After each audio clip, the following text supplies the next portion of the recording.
Hello guys, welcome back to my YouTube channel. I hope this video finds in good health and my videos are very informative for you. So as you have already read the title, this video is all about what is MOOC. MOOC में कितने courses होते हैं, कौन सा हमें enrol करना चाहिए, MOOC ज़रूरी क्यों है और एक ये टेंशन और क्यों आ गई है, बीएड खुद ही अपनी इतनी रिग्रेस ट्रेनिंग होती है बीएड में, तो ये क्यों फालतू के कोर्सेज ऐड हुए हैं। तो ये बहुत सारी डाउट्स है जो बच्चों को लगता है कि इतनी सारी फाइल्स बना रहे हैं, ऊपर से मूक भी करना है, ऊपर से सीटेड भी करना है। बट कोई नहीं, टेंशन की कोई बात नहीं है, इतना कुछ डिफ़िकल्ट नहीं है। I will explain you the entire procedure and एकदम रेडी हो जाओ सुनने के लिए और बहुत अच्छे से मेहनत करके पढ़ना। ये बहुत इक्वली इम्पॉर्टेंट है आपके लिए जितने आपके सेमेस्टर वाले एग्ज़ाम्स इम्पॉर्टेंट है। तो पहले व्हाट इज़ मूक। तो मूक की फुल फॉर्म अगर मैं आपको बताऊँ तो मैसिव ओपन ऑनलाइन कोर्सेज एक प्लेटफॉर्म है, स्वयं का पोर्टल है जहाँ पे मूक के बहुत सारे कोर्सेज होते हैं। फर्स्ट स्टेप जो आपको करना होता है वो स्वयं के पोर्टल में अपने आप को रजिस्टर करना होता है और उस रजिस्ट्रेशन के बाद बहुत सारे कोर्सेज होते हैं। जब आप रजिस्टर करोगे तो आपको वहाँ जाके दिख जाएगा कि बहुत सारे कोर्सेज आते हैं। अब वो कोर्सेज़ की एनरोलमेंट शुरू होती है। अब ये नहीं कि आपका जब मन करे आप जाके एनरोल कर लो, obviously there is a specific time period जब वो कोर्सेज़ की एनरोलमेंट खुलती है। तो वो एक आपकी एनरोलमेंट शुरू होती है जून में या फिर जुलाई में, इसी टाइम के मतलब करीब कभी स्टार्ट होती है, तो वो आपको चेक रखना पड़ेगा। ऑल्सो मैं भी वीडियो बनाऊंगी कि जब जब एनरोलमेंट आएगी। जून एंड जुलाई में एनरोलमेंट होती है एंड उसके एग्ज़ाम्स आपके दिसंबर में होते हैं और जो नेक्स्ट एनरोलमेंट होती है वो आपके जनवरी में होती है, जिसके एग्ज़ाम्स आपके मई में होते हैं। तो अगर मैं बीएड की बात करूँ तो आपको 4 मूक्स के एग्ज़ाम देने बहुत कंपलसरी है। एंड अब मूक के एग्ज़ाम देने कंपलसरी क्यों है, क्योंकि जिस चीज़ के लिए आपने किसी कोर्स में एनरोल किया है तो आपकी डिग्री है, और अगर आपके मूक के एग्ज़ाम्स क्लियर नहीं होंगे तो उसके बिना आपको डिग्री नहीं मिलेगी, इवन इफ़ आपकी जो सेमेस्टर वाले एग्ज़ाम से क्लियर है। यू माइट हैव हर्ड, अब या आप आगे जाके सुनोगे कि कुछ नहीं होता ऐसे ही कि डिग्री मिल जाएगी this and that. Trust me, उस चीज़ में आप बिल्कुल भी इंडल्ज मत होना, क्योंकि ऐसा सच में है कि आपको डिग्री नहीं मिलेगी।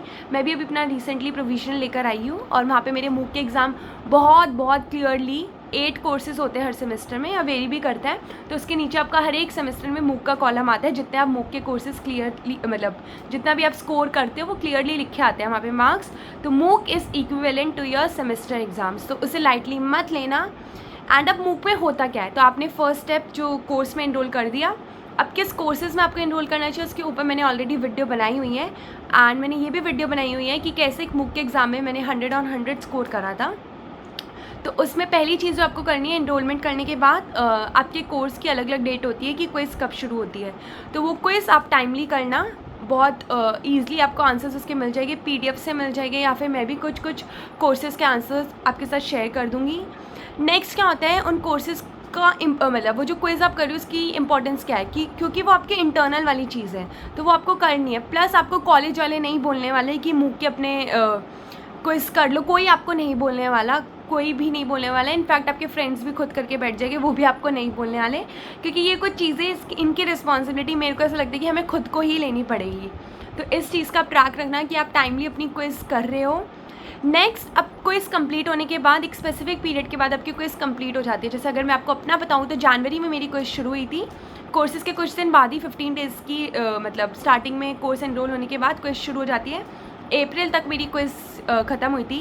एंड ध्यान रखना कि ये मैं अपना बता रही हूँ बट आपके कोर्स का क्या ड्यूरेशन है इट माइट वेरी, तो प्लीज़ उसका ध्यान रखना, क्योंकि वो डिपेंड करता है कौन से कोर्स की कब तक एनरोलमेंट है, बट होती आसपास ही है। तो ये कोर्स मतलब क्विज़ वगैरह जब आपने कंप्लीट कर ली तो वो आपके इंटरनल के मार्क्स वहाँ से लग जाते हैं। उसके बाद नेक्स्ट चीज़ क्या होती है, एक ऑफलाइन एग्ज़ाम होता है। उस ऑफलाइन एग्ज़ाम से पहले एनटीए ही नोटिस निकालता है। जैसे एनटीए एनरोलमेंट मतलब जो कोर्सेज आते हैं उन्हीं का नोटिस एनटीए निकालता है। ऐसे ही आगे जब आप क्विज़ कर लेते हो उसके बाद एनटीए की वेबसाइट पे नोटिस आता है कि अब आप जो मूक है जो स्वयं है उसकी रजिस्ट्रेशन शुरू हो गई है। रजिस्ट्रेशन का मतलब होता है कि आपको वहाँ पर रजिस्टर करना है और आपकी क्विज़ वगैरह कंप्लीट है तो आप रेडी हो जाते हो कि हाँ अब मैं इसका एक्सटर्नल वाला एग्ज़ाम दूँगी या दूँगा जो भी है। फिर आपका वहाँ पे जाके ऑफलाइन एग्ज़ाम होता है, वो डिपेंड करता है कि आपका कहाँ पे सेंटर पड़ रहा है। एंड मोस्टली कोर्सेज ऑब्जेक्टिव ही होते हैं, सीबीटी मोड में होते हैं, जो एमसीक्यू टाइप आप कहते हो।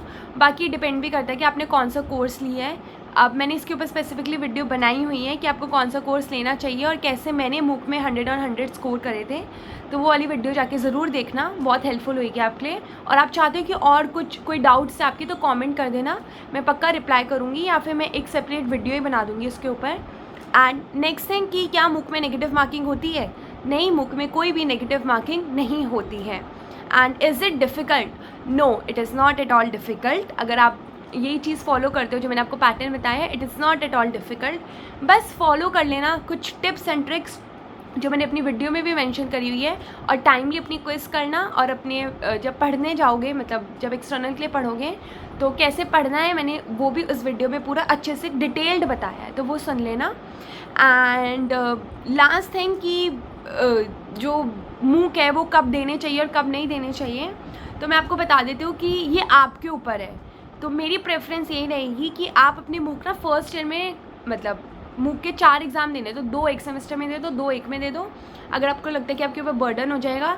और अगर आपको लगता है कि मतलब मेरे में इतनी पावर है कि मैं चारों एक साथ दे सकता हूँ, तो ज़रूर चारों एक साथ दे दो, क्योंकि इतना कुछ डिफ़िकल्ट नहीं है, बस थोड़ा सा टाइम स्पैन में अगर आप पढ़ोगे तो हो जाएगा। अब मैं ऐसा क्यों बोलती हूँ कि फर्स्ट ईयर में आप अपने मूक के एग्ज़ाम दे दो, क्योंकि आपका सीटेट का एग्ज़ाम भी आता है जो कभी कभी क्लैश कर देता है, जैसे कि इस साल मूक के साथ क्लैश करा है। वो भी आपके लिए बहुत ही इक्वली इंपॉर्टेंट है। आपको पता है सीटेट का एग्ज़ाम आपको चाहिए अगर आगे जाके आपको गवर्नमेंट वाले फॉर्म फिल करने हैं। तो आपका मूक वाला पार्ट यहाँ हो गया, तो आगे जाके आप सीटेट पे फोकस कर सकते हो। क्योंकि कभी भी ये मत सोचना कि इस सेमेस्टर बहुत बर्डन है, नेक्स्ट सेमेस्टर दूंगी मूक, ये कभी मत सोचना, क्योंकि बीएड पूरी जर्नी आपकी ये रहने वाली है। कभी कोई एक्टिविटी, कभी इंटरनल, कभी असेसमेंट, कभी एग्ज़ाम, ये इसी के आसपास पूरी बीएड की लाइफ जर्नी आपकी चलती है। तो ये आप कभी मत सोचना कि आज नहीं, इस सेमेस्टर, मतलब कभी डिले मत करना। मेरा कहने का मतलब ये है, क्योंकि मैंने भी कभी डिले नहीं करा था। और बस यही मेरे को कुछ चीज़ें बतानी थी। I hope this video was helpful for you, and do like, comment, share and subscribe to my YouTube channel and comment down your doubts. I'll surely reply या फिर मैं एक detailed video बना दूँगी. Thank you and keep supporting. Best of luck.